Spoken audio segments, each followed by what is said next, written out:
personas apresentar trabajos hoy en este grupo, pero solo hay 3.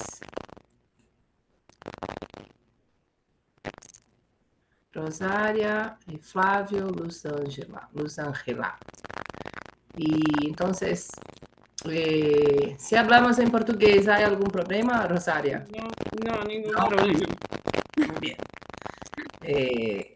Então, nós vamos fazer os combinados de garantir 8 minutos para cada pessoa fazer a apresentação, tá bem? Vamos seguir a ordem da programação e, à medida que as outras pessoas ingressem, a gente vai concedendo a fala para elas. Pela ordem, seria o Adriano, que ainda não está aqui, depois a Luz Ângela, já está, Emílio não está, Maria Rosária está, Flávio Cavalcante já está, e os demais não estão, né? Então, antes de começar, já me apresentei, vou só passar para a professora Eliana se apresentar e aí a gente começa, tá bem? Não dá para ouvir. Não dá para ouvir. Buenos dias. Eu acho que o meu espanhol é pior do que o da professora Andresa, certamente, porque eu confundo o espanhol com o italiano, mas a Luz, que também está integrando esse grupo, vai me dar aulas de espanhol a partir de agosto. Sejam todos bem-vindos, todas bem-vindas, que esse grupo seja muito frutífero hoje. Agradeço a companhia da professora Andresa. Nós estamos com o mesmo tom, mas não foi combinado, não é uniforme ainda, né, Andresa? Mas até gostei, né? Pode ser para os nossos grupos essa cor muito bonita. E, Andresa, se chegarem à sala, esses que ainda não entraram ainda online, a gente pode deixar que eles apresentem ao final, né? Para que eles não percam essa oportunidade. Serão 8 minutos, né, professora Andresa, com mais 2 minutos, ou seja, quando der 8 minutos a gente vai informar, para que vocês saibam que terão mais 2 minutos para concluir, né? Então, tenhamos hoje um excelente trabalho. Obrigada, professora Andresa, e a todos. Obrigada, Eliana. Então, vamos dar início, porque nós temos que encerrar o grupo às 14 horas do Brasil, né? Mais 4, 18 horas da Europa, porque na sala terá outro grupo funcionando, tá bem? Então, pela ordem de apresentação, primeiro agradecer todas as pessoas que enviaram trabalhos para o painel 6, Constitucionalismo, Políticas Públicas e Direitos Sociais, neste evento do Iberojur, e nós temos pessoas de vários países, né, da Espanha e do Brasil. Então, eu vou passar a palavra pela ordem de quem está na sala, primeiro para a Luz, e para ser discreta, eu vou mandar no chat, tá? Faltam 2 minutos para completar os 8, que é para vocês se organizarem. Vamos deixar os últimos 2 para um caso extremo por causa desse atrasozinho de início, tá bem? Luz, então a palavra está com você.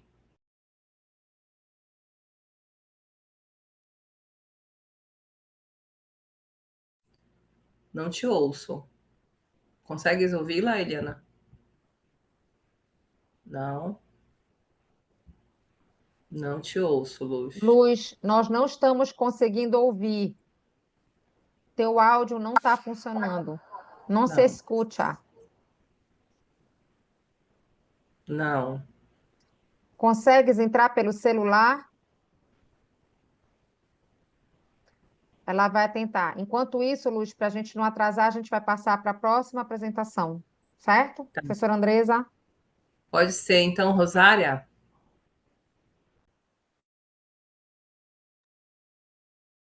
Hola, buenas tardes a todos. Le voy a presentar hoy un pequeño trabajo sobre la gobernanza multinivel en clave democrática, desafío desde Europa hasta la gobernanza ambiental global. Vivimos en un mundo interconectado, sujeto a transformaciones profundas y aceleradas. La creciente interdependencia global, la emergencia climática, la pérdida de la biodiversidad y la contaminación transfronteriza y el efecto múltiple de la globalización han desbordado la estructura clásica del poder. Los marcos tradicionales de soberanía estatal y gobierno centralizado ya no bastan para afrontar los desafíos actuales. Hoy, más que nunca, se vuelve urgente repensar cómo se toman las decisiones, quién participa en ello y bajo qué principios se estructuran las respuestas públicas. Mi exposición se centra en tres modelos contemporáneos de gobernanza: la gobernanza europea, la gobernanza multinivel y la gobernanza ambiental. Se trata de ver cómo estas formas de gobernanza se articulan y operan en un entorno donde se necesitan soluciones transnacionales flexibles y legítimas, que a la vez respetan los principios democráticos y constitucionales. Cuando hablamos de poder, hoy interactúan diferentes sujetos, no solo el Estado, sino también las regiones, comunidades autónomas, la Unión Europea, la ONU y también sujetos privados. Cuando hablamos de gobernanza en principio, de gobernanza europea, es una expresión institucional de la integración europea.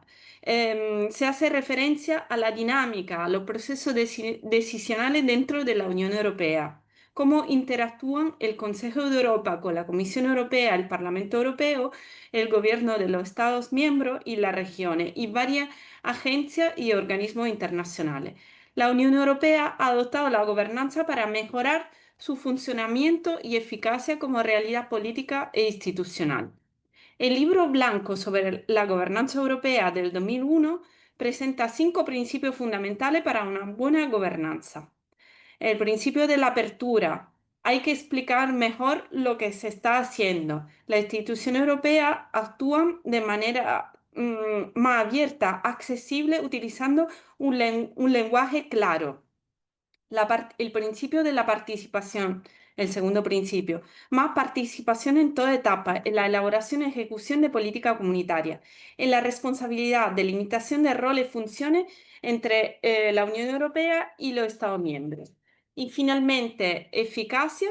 La gestión tiene que ser más adecuada y próxima al ciudadano y los objetivos tienen que ser claros y el último principio, la coherencia. Intervenciones políticas de la Unión Europea necesitan coherencia para ser comprendidas, debido a la gran ampliación de las tareas comunitarias. Han pasado más de 20 años del libro blanco de la gobernanza europea y el Tratado de Lisboa del 2007, entrado en vigor en España en 2009, refleja parcialmente su principio. Por ejemplo, ha introducido la iniciativa ciudadana europea, que permite a los ciudadanos proponer iniciativa legislativa a la Comisión Europea. Este instituto pero presenta una limitación, el requisito exigente, 1 millón de firmas en 7 estados y tiene un bajo impacto legislativo real. Cuando hablamos, en segundo lugar, de la gobernanza multinivel, se describe el reparto complejo y no jerárquico del poder entre actores situados en distintos niveles territoriales: el nivel supranacional, el nacional, el regional y el local. Se critica el concepto porque se dice que la gobernanza sugiere horizontalidad, contra multinivel que implica verticalidad. Finalmente, podemos decir que la gobernanza multinivel es un esquema interpretativo basado en cooperación, coordinación y negociación continua. La gobernanza multinivel se basa en esa idea que los desafíos públicos deben ser abordados con colaboración y diálogo entre todos los niveles territoriales, cada uno aportando desde su competencia. El enfoque de la gobernanza multinivel busca evitar imposiciones verticales y promover la cooperación horizontal, y el respeto de las especificidades locales y la participación ciudadana. Si los problemas son globales, también tienen que serlo las soluciones. En este contexto aparece la gobernanza ambiental como forma de cooperación transnacional, intergubernamental y multiactor. El enfoque es basado en la coordinación entre diferentes niveles de gobierno, pero también en la inclusión de actores no estatales, como las comunidades locales, las ONGs, la empresa, los organismos internacionales y los ciudadanos comprometidos. En conclusión, el poder se debe ejercer con una mirada compartida, con soluciones construidas colectivamente y con responsabilidad hacia las generaciones futuras. Muchas gracias por su atención. Muchas gracias, Rosária. Em tempo. Ainda sobraram 2 minutos. Muito obrigada. A gente vai fazer então as Muchas 3 gracias. apresentações e aí, se der, a gente faz uns comentários ao fim, tá bem? Luz, você consegue fazer sua apresentação agora? Luz, ela já está na sala. Ela tá, eu acho que ela deve estar tentando resolver alguma questão. Vamos passar para a gente não Vamos atrasar? para o Flávio. Flávio, por Flávio, favor. Olá, bem-vindo, Flávio. eu só pedir licença para compartilhar aqui então a apresentação. Estão todos visualizando os slides? Sim, Olá, professora Eliana Maria, professora Andrés Smith, com quem eu tive o prazer de compartilhar mês passado já, né, professor? Já faz um mês, vai fazer um mês, no encontro da Congresso Brasileiro de Direito e Políticas Públicas em Goiás. Eu sou Flávio Carneiro.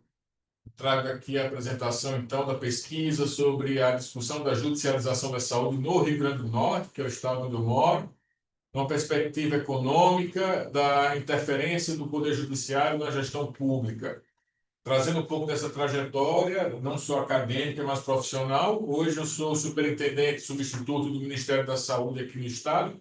Então, portanto, essa discussão não só é do ponto de vista acadêmico, mas do ponto de vista prático da atividade administrativa aqui no meu cotidiano. Tenho a satisfação de participar da Rede de Direito e Políticas Públicas, do Grupo Jus Política e da Comissão de Políticas Públicas do Instituto Brasileiro de Direito Administrativo. Então, vamos trazer então essa contextualização do marco constitucional de 1988 no Brasil, onde nós tivemos a presença, a elevação dos direitos sociais como políticas públicas numa Carta Constitucional, inclusive o próprio direito à saúde, no artigo 196, mas também tem nessa Constituição a ampliação de competências desse Poder Judiciário e de todo o sistema de justiça, que acaba se tornando um ator político predominante na garantia da efetividade de direitos sociais. Essa Constituição de 88, ela vem em um momento anacrônico, se embora influenciada pela necessidade de garantia de direitos sociais, o ambiente econômico é de crise fiscal e de necessidade, então, de reformas neoliberais no país. Então, a judicialização da saúde como fato consolidado desde o fato de gestão e uma resposta judicial à omissão ou falhas dessa administração pública, independentemente dos ciclos políticos, da ideologia predominante de aluguel do poder. Nós temos, portanto, um crescente protagonismo desses atores judiciais na definição de políticas públicas, especialmente nas sanitárias. Então, a judicialização da saúde, vista aqui como um fator negativo da gestão, ela impacta o planejamento, ela compromete a sustentabilidade financeira do próprio Sistema Nacional de Saúde, reproduzindo desigualdades sociais que nós temos no país. As iniquidades de acesso à justiça fazem com que essa saúde seja garantida apenas a quem tem o privilégio de acesso a direitos, a informações e, especialmente, à nossa justiça. Essa prática judicial sobre a execução de políticas sanitárias agrava um problema crônico do nosso sistema de saúde, que é o SUS, que é o subfinanciamento. A transferência de parcelas para cumprimento de decisões judiciais retira recursos para outras políticas de natureza coletivas. Então, a questão central da pesquisa é apontar quem suportaria esse ônus financeiro e institucional das decisões judiciais que impõem gastos não planejados para a saúde numa ótica federalista, que eu chamo, então, de um pacto federativo sanitário, já que desde 1990, com a implementação da Lei 8.080, que implementa o SUS, existe uma evolução de uma gestão plena dos municípios. E, atualmente, nós temos uma decisão do Supremo Tribunal Federal que anuncia uma repercussão sobre o ressarcimento desses gastos. Então, o objetivo da pesquisa é um foco empírico de analisar a dinâmica do ajuizamento de ações de saúde no estado do Rio Grande do Norte numa discussão sobre a repercussão orçamentária dessas ações sobre uma ótica federalista. Então, foi utilizado um estudo quantitativo e bibliográfico. Os dados são públicos do próprio Tribunal de Justiça do Rio Grande do Norte, num período analisado de 2016 até 2024, e é utilizada a estatística descritiva para analisar esses dados. As variáveis utilizadas são categorias de quantidade de processos, quais são os entes demandados e, finalmente, esses valores bloqueados no período. Os resultados principais é que, entre 2016 e 2024, a judicialização da saúde no estado do Rio Grande do Norte apresenta-se uma crescente no volume de processos, o que reproduz os achados de várias outras pesquisas, inclusive do próprio Conselho Nacional de Justiça, sobre o crescimento desse fenômeno. O que chama a atenção do Estado e quanto o Ministério da Saúde chamamos a atenção, é que 79% dessas ações acionam o Estado do Rio Grande do Norte e apenas 21 dessas ações acionam alguns dos municípios potiguares. As verbas bloqueadas alcançam um volume de mais de 355 milhões de reais.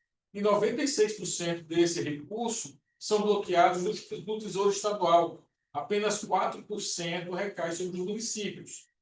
Isso sugere, portanto, que a própria população entenda como um agente capaz e quase que onisciente da satisfação do direito à saúde do Estado e desconsidere o papel da gestão local dos municípios na satisfação do direito à saúde. O destaque temporal nessa pesquisa é que, infelizmente, entre 2020 e 2022, que é o período da pandemia de Covid-19, que todos nós sabemos a crise sanitária que o mundo enfrentou, o Judiciário realizou mais bloqueios das verbas públicas. Isso impacta, sobretudo, no planejamento e na satisfação das ações sociais que estavam em curso naquela época, no enfrentamento de um fator multissetorial. Então, nessa discussão, nós identificamos essa assimetria federativa, que corresponde justamente a essa diferença de percepção da população sobre o papel de gestão plena do SUS no município. Identificamos que esses bloqueios afetam e têm efeito sobre a gestão, porque comprometem o orçamento público de forma imprevisível, ainda que certa, do cotidiano, e essa imprevisibilidade compromete efetivamente o atendimento das políticas públicas, num paradoxo que justamente que é a satisfação de uma justiça individual, atomizada, para a satisfação individual de demandas, quando, na verdade, o próprio sistema tende a ser universal, com equidade e integralidade. Então, para encerrar dentro do tempo e garantir o cumprimento do painel, trazemos a discussão e uma frase para fazer esse pensamento, que a garantia do direito à saúde por meio do judiciário não pode significar inviabilizar a saúde como política pública universal. A justiça precisa dialogar com a gestão pública e, sobretudo, entender da realidade orçamentária e da dinâmica das políticas. Então, eu deixo, inclusive, o meu perfil do Instagram para contatos e trocas de experiência nesse tema, para caso alguém queira e se interesse pela pesquisa. Então, eu agradeço mais uma vez a oportunidade, professora Andresa, professora Helena Maria, que são tão afinadas e estão aqui totalmente alinhadas nessa parceria acadêmica, não é? Então, um grande abraço a todos e eu agradeço a oportunidade mais uma vez. Obrigada, Flávio, no tempo também da sua apresentação. Agora, então, teremos a terceira apresentação. Você pode parar o compartilhamento. Luz, Ângela, por favor, abra o seu microfone. Vamos ver se agora conseguimos ouvi-la. Tem que abrir o microfone. Eu não consigo ouvi-la. Oi, ¿me escuta? Agora. Sim, agora sim. Por Sí. favor. Voy a compartir aquí a tela, ¿tá?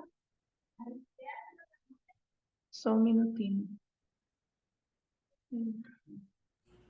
Y Luz, si quieres, puedes hablar en español, no hay problema. Ah, sí, ya va, que no está consiguiendo aquí. Não, acho que não vou conseguir. Vou falar assim mesmo da. Não estou conseguindo. Não tem Luz, problema. a Luz já se abrasileirou. não conseguiu no computador, está com o computador e o celular junto, e agora vai o áudio para o celular. Isso aí, Luz. Então Mas até vamos. para a gente prestigiar a, a nossa colega Rosária, você podia falar em espanhol. Sim? Ok, Obrigada. ok. Solo un minuto. Bueno, mi nombre es Luz Ángela Tarazona. Soy estudiante de doctorado en la Universidad Federal de Pará. Y bueno, estoy muy feliz de estar aquí con ustedes. Y mi investigación trata sobre las innovaciones del nuevo constitucionalismo latinoamericano. Esa investigación nace gracias a mi pesquisa de maestría que realicé en la Universidad Federal do Pará, perdón, da UFPA, da UFOPI, perdón. Y ahí yo realicé un análisis sobre las constituciones latinoamericanas, empezando por la Constitución de Brasil, porque efectivamente existían muchas lagunas sobre primero, qué era el nuevo constitucionalismo latinoamericano, y en segundo lugar, si verdaderamente había innovaciones dentro del nuevo constitucionalismo latinoamericano, si existían innovaciones dentro de ese constitucionalismo latinoamericano. Por eso el título de mi artículo se llama Innovaciones en el nuevo constitucionalismo latinoamericano, reescribiendo el derecho a partir del sur. Hay los autores que trabajan en el nuevo constitucionalismo latinoamericano, había muchas oposiciones de si verdaderamente era algo innovador, si de verdad esas constituciones tenían una propuesta nueva de derecho, de conformación del Estado, y por eso nació esa pesquisa para investigar esos temas, esas incógnitas que estaban ahí. Dentro de esa investigación se tenían que dar respuesta a eso. ¿Cuáles eran las innovaciones? ¿Cuál fue la constitución que abrió ese nuevo constitucionalismo latinoamericano?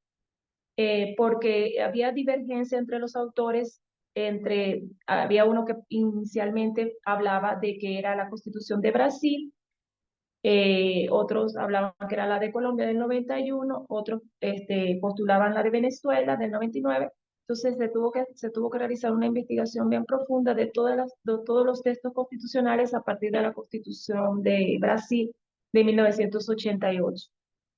Ahí, dentro de esa investigación, la lectura de todas esas constituciones latinoamericanas, a partir de la Constitución del 88 de Brasil, se pudo evidenciar que efectivamente sí existía una diferencia en esas constituciones. Que la Constitución de Brasil del 88, aunque era una innovación, era una constitución que traía participación política de ciudadana, ¿no? Por eso se le conoce como Constitución Ciudadana, dejó por fuera la aprobación del texto final. Hicieron un plebiscito, hicieron una consulta inicial, más cuando ya aprobaron el texto final, ahí se quedó por fuera un poco la participación política con unas elecciones, con una propuesta para ver si era aceptada ese texto constitucional. Más, ciertamente la Constitución de Brasil tiene muchas propuestas innovatorias, sobre todo en el tema de la incorporación de un título, de un capítulo de temas indígenas. Se da un reconocimiento de la cultura indígena, el reconocimiento de las lenguas indígenas, más sigue dentro del panorama del constitucionalismo liberal, no se aparta del monismo jurídico, que sí se presentan en otras constituciones, que fue el resultado que se obtuvo en esa investigación. Este artículo, bueno, abordó un marco teórico da teoría de colonial modernidades, con autores como Enrique Dussel, que es el fundamento de la investigación, y otros autores decoloniales. Y es una pesquisa de derecho comparado externo, porque se da un análisis de todos los textos constitucionales a partir de la Constitución de Brasil. Ahí también se llega a un resultado que la Constitución de Brasil, Colombia, Venezuela y Ecuador y Bolivia, se hace un análisis de esas constituciones y se habla por qué, porque para dar un resultado científico de una investigación se tiene que decir por qué esa constitución no es, por qué la constitución sí es del nuevo constitucionalismo latinoamericano. Se logró determinar que las constituciones del nuevo constitucionalismo latinoamericano tienen unas innovaciones que no tienen las anteriores constituciones. Y se logró determinar que a partir de la Constitución de 1999 de Venezuela fue que se da inicio a este nuevo constitucionalismo latinoamericano, siendo parte de esas constituciones la de Venezuela del 99, la de Ecuador 2008 y la de Bolivia de 2009. ¿Cuáles son esas innovaciones que algunos autores no reconocen o desconocen? Una de las grandes innovaciones es el pluralismo jurídico. ¿Qué quiere decir el pluralismo jurídico? Quiere decir que dentro del Estado se da un reconocimiento de las leyes que no son fabricadas propiamente por el Estado, por el sistema de justicia. Se da un reconocimiento de otros sistemas de justicia, por ejemplo, las leyes indígenas, que empiezan a formar parte dentro de la estructura jurídica del Estado. Ellos, por ejemplo, en la Constitución de Venezuela, existe un reconocimiento de las leyes indígenas, del proceso normativo indígena, y ellos pueden sancionar sus procesos de sanción mediante sus propias leyes y tradiciones, igual en Bolivia y en Ecuador. Otra de las innovaciones que rompe es en cuanto al monismo jurídico. Y la otra innovación es la plurinacionalidad. ¿Qué plurinacionalidad en español? ¿Qué significa esa plurinacionalidad? Significa que dentro del Estado no solo existe una nacionalidad central, sino que existen muchas nacionalidades que comparten un determinado territorio, entre esas las nacionalidades indígenas.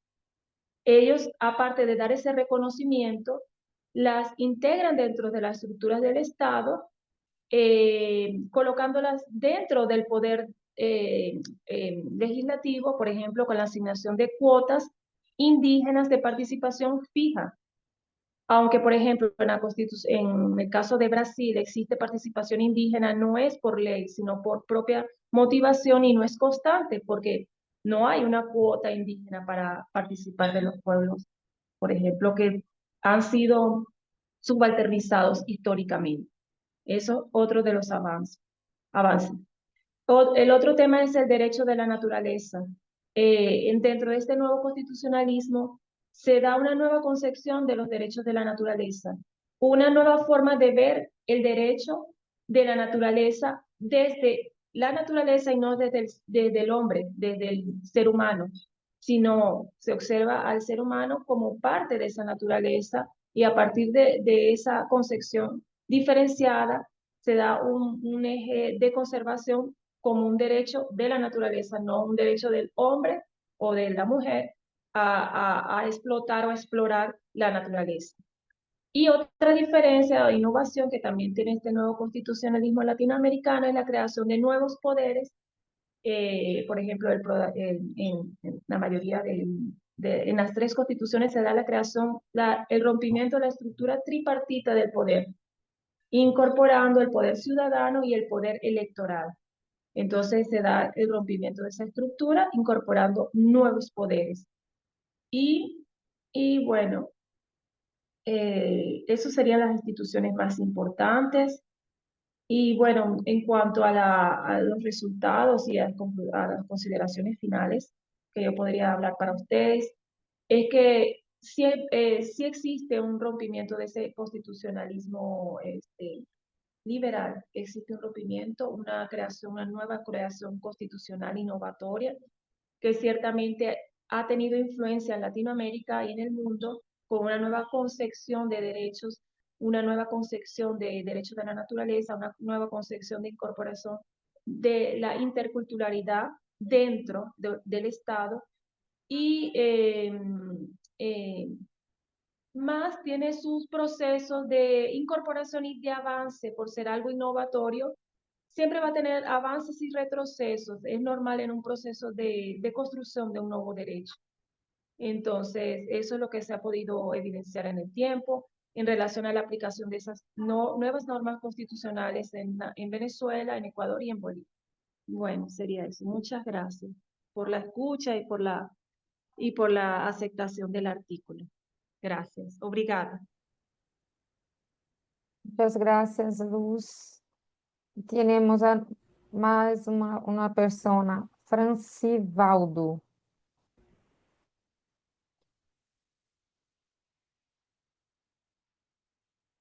Vocês me escutam? Escutamos. Eu acho que a professora Andresa está escutando. Voltei, eu tô com um problema de. A minha internet está oscilando aqui.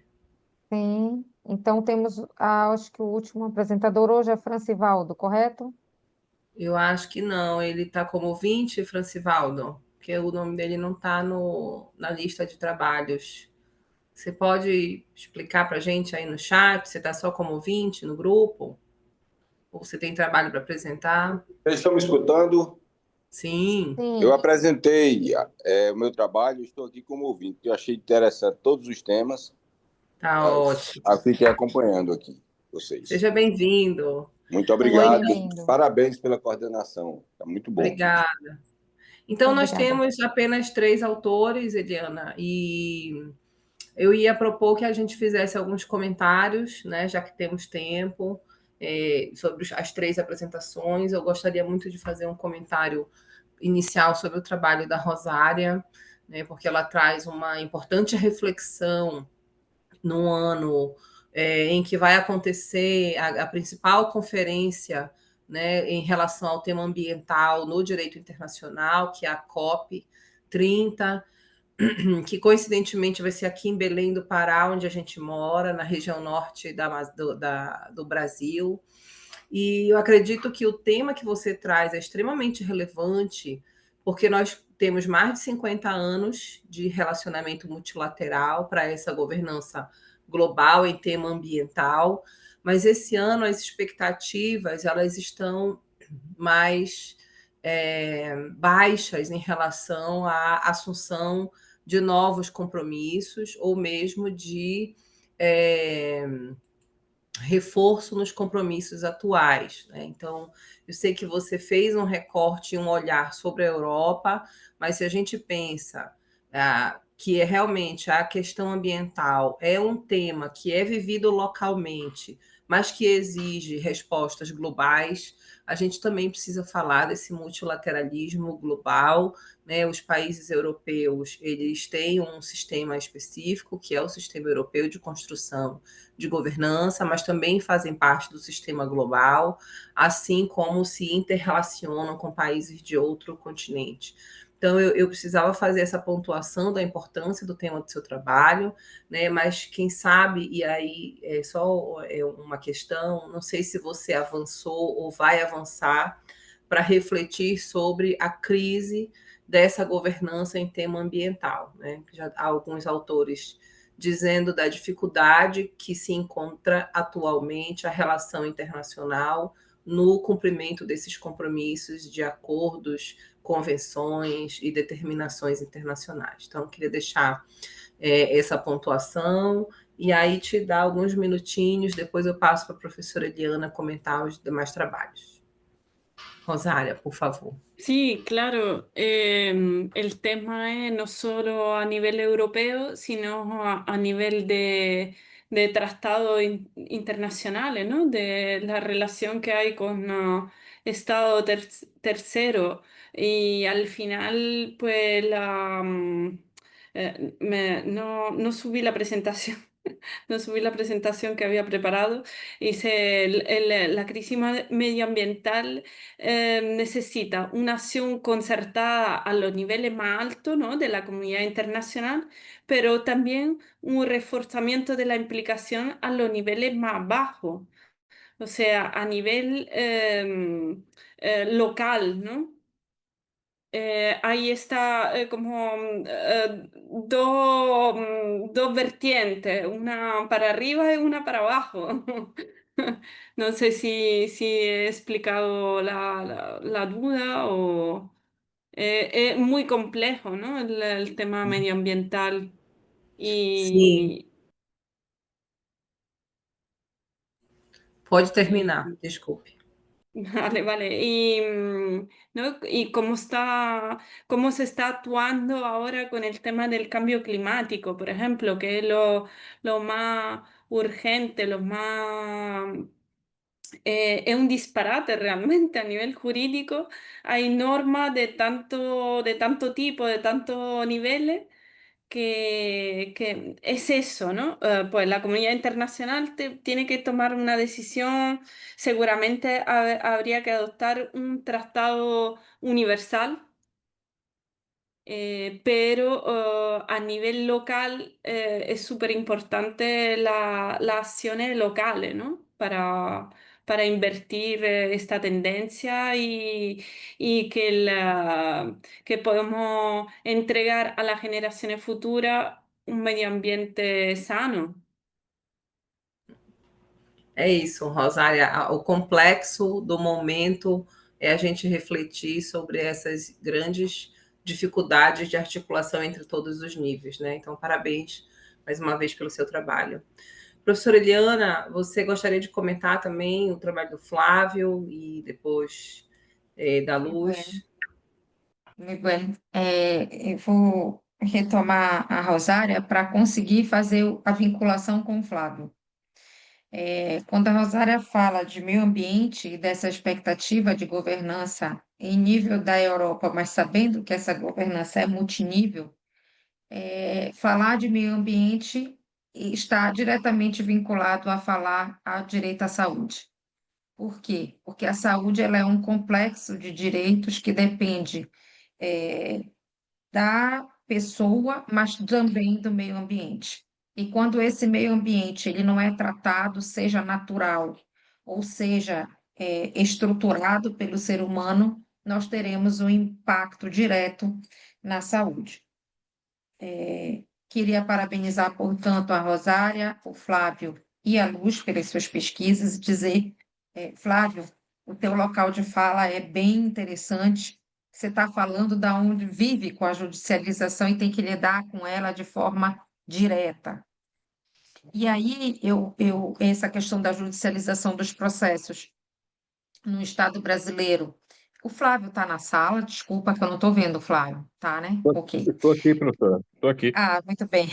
Essa questão da judicialização de processos, ela ocorre desde a década de 90. Temos textos valiosos sobre as críticas à questão da judicialização, e uma delas é da desorganização administrativa do Estado. Acho que, embora nós já tenhamos bastante legislações internacionais, nacionais, e infralegais sobre a questão da saúde, alguns temas estão sendo direcionados pelo judiciário, como a questão da responsabilização, né, por esses custos, a aceitação de que quaisquer um dos entes federados possa responder, em alguma medida, sobre alguns tipos de medicamentos, salvo engano. Ontem eu estava vendo os temas de repercussão geral da saúde, confere à União, e a resposta é a chamada princípio da subsidiariedade, ou seja, se o Estado é mais condenado, ele pode regressar contra os municípios. No entanto, sabemos que isso é muito difícil de operacionalizar e, de alguma medida, está tendo uma disparidade na responsabilidade sobre esse resultado da judicialização. A sensação que eu tenho, Flávio, é de falência do sistema.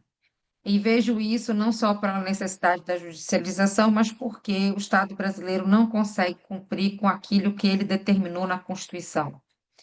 E isso, para mim, é muito forte quando a gente fala de leitos, né?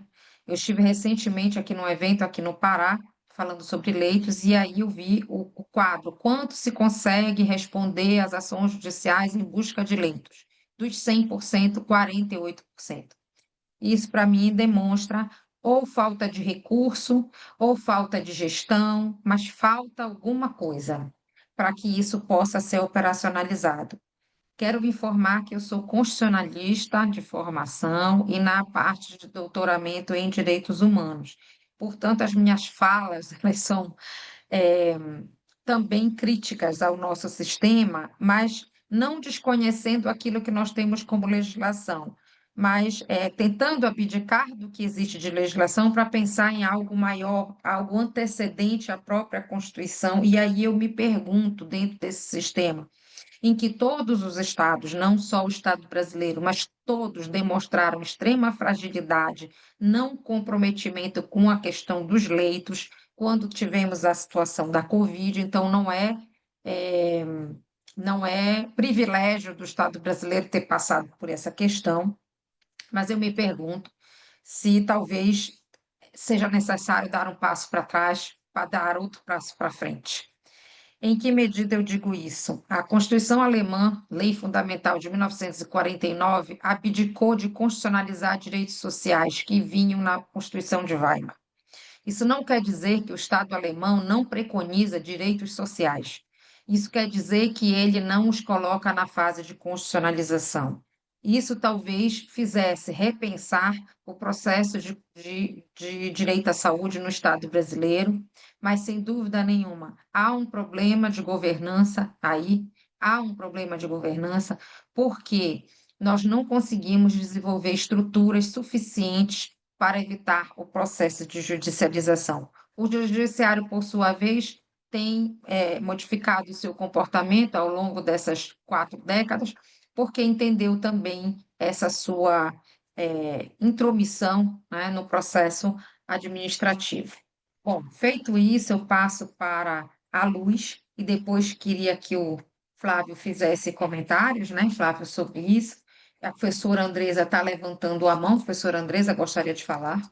Eu quero só fazer um esclarecimento. Alguma coisa aconteceu com a minha câmera, eu não sei o que é, mas é só para dizer que nós temos mais um participante no grupo, e aí o que eu acredito é que talvez a gente dê a palavra para o Flávio, depois passa para o Fábio José fazer a apresentação, e aí depois a gente comenta os 2 trabalhos se não entrar mais alguém. Pode ser? Totalmente de acordo. Flávio, Tá. por favor. Então, pessoal, eu queria agradecer as considerações e, com certeza, são de grande valia para a pesquisa.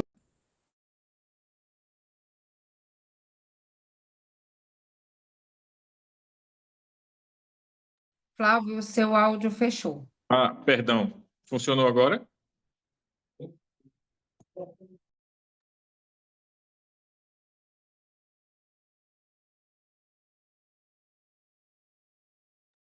Funcionou. Flávio, oi, Flávio, você está conseguindo? Você fechou a câmera e o áudio, Flávio. E- Agora eu ouvi ele falar epa. Tá me ouvindo? Agora sim. Ah, desculpa. Celular e muita coisa aqui. Eu queria agradecer a felicidade de receber essas contribuições de uma professora com tanta experiência e realmente trazer essa perspectiva de falência do Estado e da preocupação de garantia de direitos sociais. Atualmente, essa pesquisa está no nível de investigar o lobby da indústria farmacêutica com o próprio judiciário, que está afetando a gestão pública aqui no Estado. Então, a gente tem realmente se debruçado sobre esse tema com bastante afinco, né, produzindo alguns resultados, trazendo, existe um financiamento do próprio Ministério da Saúde nessa pesquisa, que traz o olhar da economia da saúde nessa tentativa multidisciplinar, interdisciplinar, de compreender a judicialização da saúde, além desse aspecto negativo também. A gente sabe o quanto a agenda política, a agenda pública é capturada por interesses privados e como a judicialização ela pode ser instrumento de vantagens econômicas de alguns grupos econômicos, sobretudo os farmacêuticos. Então, a demanda judicial hoje que aflige o Ministério da Saúde são as medicações de alto custo. E há cada vez mais uma associação entre a advocacia, entre algumas associações sociais, grupos, ONGs de doenças de vítimas, que ajuizam uma litigância estratégica, não só para aferir vantagens econômicas imediatas, mas, sobretudo, para que esses medicamentos ingressem na rede, na Relação Nacional do Medicamento e seja fornecido pelo SUS, já que o SUS é um sistema, um cliente potencial de extrema valia. Então, eu queria agradecer, trazer essas contribuições, esse desabafo, na verdade, e dizer que essa pesquisa é muito ampla e realmente tem esse meu local de fala e minha aproximação acadêmica com a problemática no meu dia a dia. Então, era isso. Muito obrigado a todos. Grata, Flávio. Passamos a palavra para o Fábio. Você tem 8 minutos para falar, seja muito bem-vindo. E 2 para concluir, se houver necessidade. Fábio, a palavra está com você.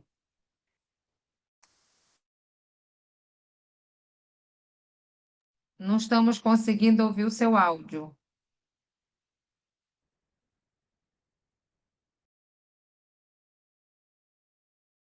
Agora consegue.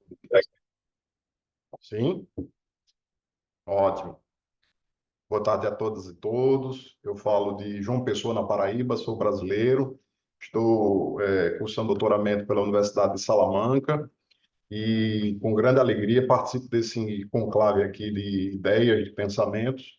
E minha visão é uma visão própria de quem exerce duas atividades que se imbricam e que, em certa medida, direcionam a minha atividade acadêmica. Eu sou magistrado e sou professor universitário da Universidade Estadual da Paraíba. E uma coisa que sempre me chamou muita atenção, principalmente no que diz respeito à atuação enquanto magistrado, era e é a distância que se estabelece entre a forma como os fatos são trazidos para dentro do processo. Era como se os fatos por si só eles não precisassem ser lidos, eles não precisassem ser determinados, e houvesse uma certa áurea de que eles por si só têm um peso e esse peso não pode ser discutido, né? Isso me fez investigar um tema específico, que é o tema da metaprova, e eu vou tentar, em breves palavras, dizer o porquê dessa minha escolha. A metaprova é, na verdade, uma categoria que objetiva fazer com que a gente tenha mais fiabilidade, mais confiança na prova que é produzida dentro dos autos de um processo judicial. Quando a gente busca saber se a técnica utilizada pelo perito foi adequada, se a testemunha ela tinha vieses de ordem pessoal que interferiram no que ela falou, ou seja, esses dados que estão para além daquela recolha sobre os fatos que são trazidos para dentro do processo, como forma de trazer fiabilidade.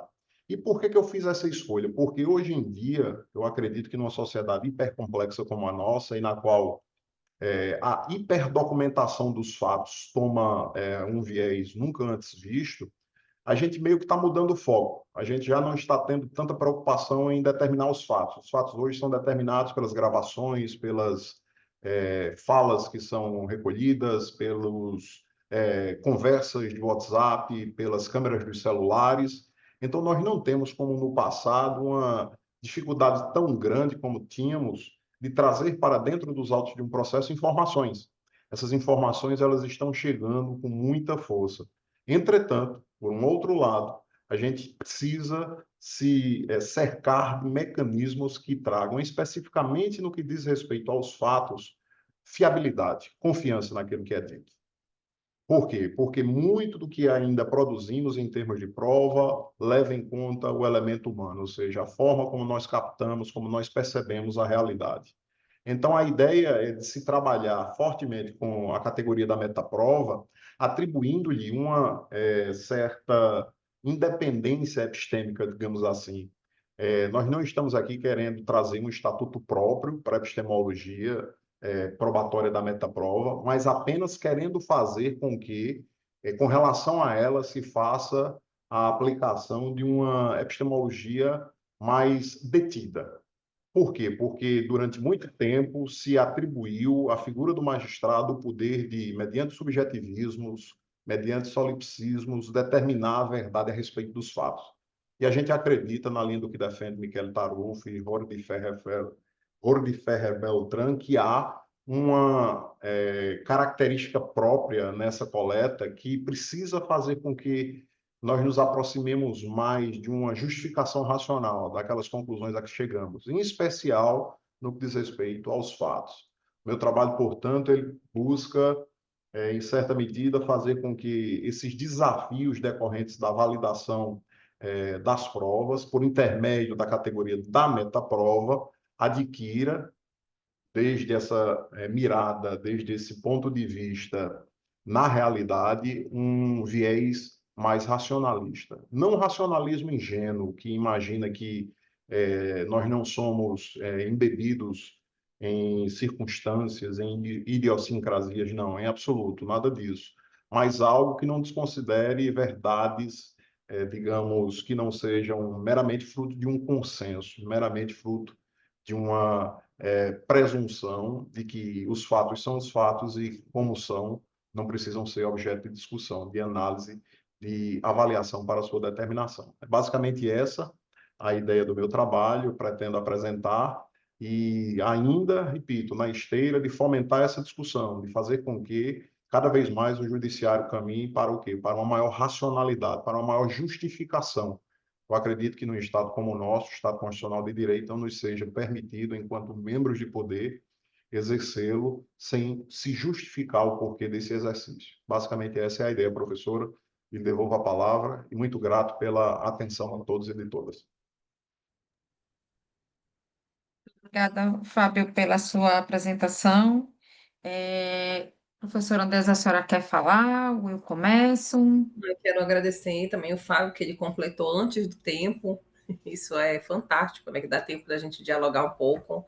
Acho que a gente segue, então, Fábio, só para lhe informar, a gente começou, tinha só 3 dos 9 que deveriam apresentar, então a gente fez as apresentações, está fazendo alguns comentários, aí vamos seguir, então, com os comentários sobre o trabalho da Luz, e em seguida, em alguma medida, fazer alguns comentários sobre o seu trabalho e ver se, enquanto isso, entram mais participantes, porque a gente tem até 14 horas aqui. Se não, logo depois de dialogar com vocês, a gente vai fazer o encerramento, tá? Eu queria só aproveitar, Eliana, que já estou com a palavra, para dizer que o trabalho da Luz ele tem uma importância muito grande, uma vez que a gente se depara com a perspectiva de uma pesquisa constitucional pensada na América do Sul, em vários países que constroem uma outra realidade constitucional dentro da sua proposta histórica, pós-colonial, descolonial, reconhecendo a necessidade de trazer direitos para povos tradicionais dessa região, mas também para enfrentar dilemas vividos e experimentados socioeconomicamente nesse espaço, né? Então, eu queria primeiro fazer esse ponto e depois perguntar, em alguma medida, se a Luz vai fazer recortes nesse artigo que ela vai apresentar, né, ou se ela está falando só de forma geral sobre esse constitucionalismo que surge na América do Sul, né, ou se ela vai se deter sobre analisar um ponto específico, porque nós temos a questão ambiental, a questão amazônica dos povos tradicionais, os conflitos agrários, né, o trabalho análogo à escravidão, que é muita realidade. Flávio, o seu áudio está aberto. Se puder fechar, eu agradeço. Né? Então, e aí eu passo já a palavra para a professora Eliana. Então. Muito bem. Bom, Luz, eu vou falar em português, que a Luz me entende bem. Bom, acho que o grande desafio, né, do trabalho da Luz, da pesquisa dela, bom, 2 questões. A primeira, ela está falando no campo do conhecimento, né, do conhecimento científico a partir da interpretação de documentos constitucionais dos países da América Latina. Tá? Então, isso por que é preciso dizer isso? Porque uma das coisas que eu já havia comentado com a Luz é a dificuldade da gente separar aquilo que é o documento constitucional, porque ele foi construído, daquilo que está sendo aplicado dentro dos estados. Porque há uma certa dificuldade de compreender, por exemplo, o processo democrático hoje na Venezuela, dadas as suas condições, e as dificuldades de enfrentamento de outras questões como vulnerabilidades, criminalidade, na Bolívia e no Equador. Não que isso não aconteça tudo no Brasil, mas como espectadores brasileiros, a gente tem essa visão. Então, a primeira questão é que ela está falando dos documentos constitucionais. A segunda questão é que no processo de comparação que foi realizado para a feitura do trabalho dela, do início da pesquisa que começa no mestrado, né, ela então descobre que os documentos constitucionais não colocam a tripartição de poderes, por exemplo, na forma pensada como Montesquieu. E esse processo, ele demonstra uma mudança no processo democrático que foi estabelecido nesses estados, muito embora eles não estejam sendo aplicados como foram pensados nos seus documentos constitucionais. Então, muito importante a observação da professora Andresa, mas dizer que vai perpassar por democracia, já respondendo por ela, mas ela vai falar, vai comentar sobre isso. E existe uma justificativa desse diálogo, é porque eu sou a orientadora da Luz, a professora Andresa é a co-orientadora, então acaba que nós estamos extremamente ligadas ao processo. Queria aproveitar para divulgar para vocês que abriu um grupo de pesquisa internacional aberta, tivemos um processo de inscrição, se tiveres interesse de participar, nós temos pessoas que estão participando do Equador, de Moçambique, da Argentina, tem mais algum país que agora eu não lembro. E que estamos lendo o primeiro autor justamente para refazer o nosso pensamento sobre como começamos, né? E por que que o nosso constitucionalismo é o que ele é, não só no Brasil, mas na América Latina, e que soluções podem ser dadas a ele através do livro 1492, O Encobrimento do Outro, já falando um espanhol ruim, mas vou deixar para a Luz. Luz vai fazer os comentários dela, que é para justamente a gente poder se rever. Mas Andresa tem totalmente razão a necessidade de, além de um processo democrático, decidir em alguns trechos essas comparações. Vou passar, então, agora, se tiver tudo bem, para o trabalho do Fábio. Deve ser muito difícil fazer esse trabalho, que é o local de fala, né? E eu digo isso porque a minha pesquisa de mestrado e doutorado também fiz no meu local de fala. É muito complicado a gente fazer esse afastamento. Achei muito interessante a pesquisa de falar como é que ocorre a validação das provas, como é que o magistrado ele consegue agir com racionalidade, com justificação, a partir da meta-prova. Achei isso bastante interessante. Hoje as nossas dificuldades são outras, não é mais necessariamente ter um documento ou uma testemunha, mas é saber se não estamos inseridos numa deepfake, por exemplo, numa fake news que pode ser colocada, e na necessidade da racionalização. Eu digo isso porque estou terminando de escrever um artigo sobre isso, sobre a questão da fake news, mas mais para a questão eleitoral. Então, é muito importante esse processo, por quê? Porque a não utilização de uma metaprova pode induzir o magistrado a tomar uma decisão sobre fatos que não sejam realmente fatos verdadeiros ou que apresentem uma nuance diferenciada, e isso vai implicar diretamente na condenação de uma pessoa. E, portanto, sendo uma condenação de uma pessoa, eu afeto direitos individuais, eu afeto direitos humanos, como a gente sabe historicamente, com tantos processos que existem, não só no Brasil, vou me arvorar a dizer que na própria América, só a lembrar, por exemplo, das condenações de pena de morte nos Estados Unidos, que depois se descobre que a pessoa não era a pessoa que realmente que tinha praticado o crime. Então, é muito importante desenvolver ainda mais essa questão da metaprova, da confiabilidade desses processos, para evitar que sejam violados esses direitos tão importantes como a liberdade, a vida, a questão da física das pessoas que estão numa situação processual, sendo objeto de ação, vou dizer dessa maneira. Então, acho que eu fiz os dois comentários. Muito obrigada, professora Andresa. Eu devolvo a palavra. Acredito que tanto a Luz quanto o Fábio possam também fazer comentários. Podem. Eu quero só fazer um breve comentário sobre o trabalho do Fábio. Eu acho muito interessante a proposta da análise, e vi aqui, depois de ler o seu trabalho, né, para avaliar, vi que é um tema relativamente recente, tanto no processo civil quanto no processo penal, e aí vale muito a pena fazer, Fábio, já que você está em doutoramento, uma busca por tudo aquilo que tem sido escrito, né, sobre isso. Tem uma tese na USP desse ano, aprovada, inclusive, sobre o tema, para a gente ter um quadro e um cenário de como é que esse tema surge na academia, né? Porque surge de uma necessidade da atuação prática da pessoa que faz o direito nos processos, né? E dentro dessa nova realidade já apontada pela professora Eliana, sabe? Aquilo que a gente chama de arte, né? Tentar levantar tudo que se tem escrito nesse nosso cenário brasileiro para fazer essa comparação, né? Então, eu vou passar para a Luz fazer sua resposta e depois para o Fábio, e a gente vai encerrar em seguida, mas eu gostaria de pedir para todo mundo para a gente fazer uma foto juntos antes de fazer o encerramento. Daqui a pouquinho. Luz, por favor. Sí, obrigada. Gracias, profesora Andresa y profesora Eliana.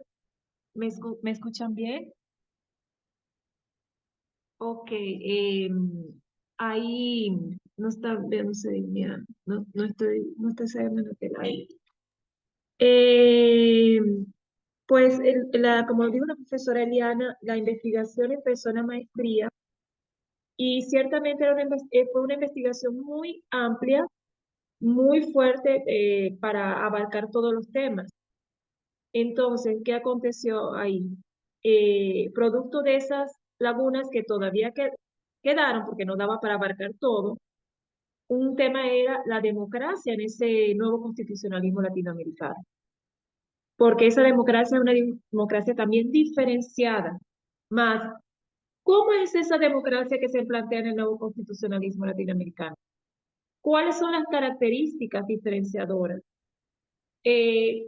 ¿Cómo se ha aplicado ese sistema democrático, nuevo sistema democrático decolonial dentro del nuevo constitucionalismo latinoamericano? Esas son las dudas que van a ser resueltas, que espero que sean resueltas en el doctorado. Más es un tema que tiene mucho para cortar, mucho tema para ahondar y hasta para hacer 2 doctorados. Yo espero resolver esas preguntas ahí en el doctorado. Es lo que quedó ahí y es un tema apasionante porque es un tema, aunque no se han elaborado nuevas constituciones así innovatorias como esas, ha dejado una impronta, una marca, una huella en las constituciones y en el sistema judicial de Latinoamérica. Como podemos observar, por ejemplo, el impacto de que ahora se piensa en la naturaleza de una forma muy diferente, que aunque no esté en la Constitución, en la práctica, ha influido en las sentencias y ha influido en la incorporación de los pueblos indígenas de facto dentro de los diferentes sistemas latinoamericanos. Se está pensando el derecho desde una forma muy diferente a partir del establecimiento de esas nuevas constituciones. Entonces es algo muy positivo. Bueno, muchas gracias. Gracias, Luz. Fábio, por favor. Pois não, professora. Dizer inicialmente da alegria de... Conseguem me ouvir, né? Dizer antes de mais nada da alegria de poder ter sido compreendido. Não é fácil, todas as vezes que eu falo da metaprova, ser compreendido assim de chofre, de primeira, né? As professoras Eliana e Andressa captaram exatamente a ideia do que eu pretendo trabalhar, né? É um tema novedoso, como se diz em espanhol, né? Uma coisa que não tem ainda uma literatura tão assentada. A gente tem muita coisa na filosofia, a gente tem muita coisa na epistemologia, na teoria da ciência como um todo, mas ainda falta fazer um aporte localizado de tudo isso para dentro do direito, né? E é isso que eu me proponho a, em certa medida, começar a trabalhar. Isso é um projeto que vai aí ao longo de vários e vários anos. Eu tenho certeza plena de que não esgotarei o tema no doutorado, né? O doutorado vai ser basicamente uma ponta de lança para que eu faça uma imersão nessa temática, mas provavelmente eu vá continuar a estudar. E isso por quê? Porque eu acredito que a gente precisa dar um direcionamento mais adequado naquilo que diz respeita à forma como os fatos são tratados. A realidade fática é muito desconsiderada. O modo como se veem as coisas no âmbito do direito é muito regulado pelas normas, como se os fatos fossem desimportantes. E é exatamente o oposto que deve acontecer, pelo menos penso eu. os fatos é que devem guiar a nossa vida, eles são que nos incluem dentro desse universo, né? Não existe aquele recorte específico do direito, a gente não vive a vida que o direito, em certa medida, propõe, né? Ah, eu estou aqui fazendo um contrato, eu estou ali realizando uma aula, eu estou vendendo. Não, não é assim que a coisa funciona, né? Nós nos incluímos dentro da realidade, e é essa realidade que é vista sob diversos vieses, sob diversos pontos de vista. Então, eu fico muito feliz de poder ter sido compreendido pelas professoras. E dizer da alegria de estar falando aqui, acredito, para duas paraenses. Eu tenho um vínculo muito forte com o estado do Pará. Desde pequeno tenho parentes que moram aí, então eu conheço Bragança, Capitão Poço, Capanema, Belém, conheço bem o estado do Pará, vivi muita coisa do Pará, adoro as frutas do Pará, adoro o tacacá, adoro tudo. O povo do Pará em especial. Conheceste logo o nosso chiado, não foi? Ah, Nossa forma de falar chiado. convivo Obrigada, desde... Fábio, pelas considerações. Eu queria saudar o doutor Fábio Veiga, presidente do Iberoju, que apareceu aqui na janelinha ainda há pouco. É um prazer tê-lo conosco, ouvindo daí, doutor Fábio também. Eu vou, então, fazer um encerramento aqui, tá? Dizer para vocês que os trabalhos apresentados, eles foram todos muito bons, esperar que todos possam ter, em alguma medida, né, observado que a gente foi tentando fazer comentários no sentido de agregar, ampliar e, às vezes, até mesmo induzir outras reflexões, tá? Eu vou pedir para todo mundo abrir a câmera e quem quiser deixar aqui no chat os seus contatos para a gente futuramente poder dialogar também, né, sobre esses temas. Eu acho que só está faltando o Flávio. Flávio, tu ainda estás com possibilidade de abertura da câmera para a gente fazer uma foto bem bonita e nos despedirmos desse grupo de trabalho? Eu queria Doutora fazer só Eliana, um comentário, claro. obrigada. Agradecer a todos por terem submetido os seus artigos, resumos ao Iberoju, dizer da satisfação de ler os trabalhos e dizer para vocês que tem algumas coisas que acredito que a professora Andresa também deve concordar, aquilo que eu tinha dito em dois momentos, né? A questão do local de fala. Quando você é o pesquisador, está falando do seu local de fala, isso muda toda a perspectiva de como você vai produzir. Mas eu queria falar ao Fábio que, na verdade, não estuda há muito tempo a parte processual nesse nível de colhimento de provas, mas falar uma particularidade é que o meu marido é procurador de justiça, então eu acabo, né, ele acaba se comprometendo com a questão acadêmica e eu acabo me comprometendo com a questão, e isso é um debate muito forte para quem faz essa operacionalização, seja na advocacia, seja na magistratura, no Ministério Público, e aí eu acabo trazendo para o mundo acadêmico essas dificuldades que a gente tem em relação às questões processuais. Mas eu estou muito feliz no nosso local de fala, né, Andresa, que é na parte científica, já dá bastante trabalho, está ótimo. E agradecer a Rosária por essa visão europeia, né, que ela traz sobre a questão ambiental e desse debate. A Luz, eu nem preciso dizer que a gente lê e relê, né, Andresa, os trabalhos da Luz, e eu já até consigo dizer o que ela vai dizer dessas questões. Dizer para o Fábio que eu escrevi um artigo e aí acaba envolvendo o Fábio com um colega magistrado na época da Covid. E aí eu tenho acompanhado essa parte da saúde, embora meu foco seja constitucionalismo e educação, e ficamos numa tragédia. O que dizer sobre o que o judiciário tinha que fazer com o kit Covid naquela ocasião? E eu pedi para eu ser a pessoa do artigo para escrever, porque eu ia estar fora dessa situação do local de fala, e eu quero dizer que fiquei com muito receio desse artigo, porque ele bateu mais de 1.000 visualizações em 5 dias, e naquela ocasião nós estávamos com a CPI, aí eu fiquei pensando, vou ser chamada em Brasília, meu Deus, para falar sobre graças a Deus, dei muito graças a Deus quando a CPI terminou, porque eu disse: o que eu vou dizer? Eu baixei tudo para poder ver. Mas é um problema a judicialização da saúde no Brasil. Aqui no nosso estado é um problema ambiental, Rosária, porque nós temos a falta de saneamento básico que impacta na saúde. E quando o executivo e o legislativo não se resolvem, os cidadãos não se empoderam, vai para o judiciário. Não tem jeito, porque o judiciário, constitucionalmente, né, diante da nossa Constituição, Rosário, o judiciário não pode declinar de decidir, ele não pode deixar de decidir. E isso é realmente uma problemática para nosso processo de governança. Bom, feito todos esses apanhados de tudo, né, Andresa? Já chegando quase no nosso limite de horário, devolvo a palavra para você. Pede para ter aquela foto bonita, por favor, Bora, olhem para a câmera, para bora, nós não peraí. sairmos com cara de doidos, tá? Sorriam, né, Isso. Andresa? E isso está tudo gravado, eu falando todas essas loucuras, meu Deus. Ah, pois é, eu acho incrível. Tudo Um, bem, dois, passou, já três. foi. Bora, Eliana. Um, dois, três Já. e. Pronto, gente, muito obrigada. Eu vou dar um jeitinho dessa foto chegar em vocês. Muito boa tarde, muito boa noite a todo mundo. Até a Venham para o próxima. Pará tomar tacacá, né, Andresa? E açaí. A gente espera por vocês. Aguardamos na COP. Bacuri. Tchau. Olha, Bacuri, Bacuri. tchau, tchau. Hasta luego. Nossa. Hasta luego.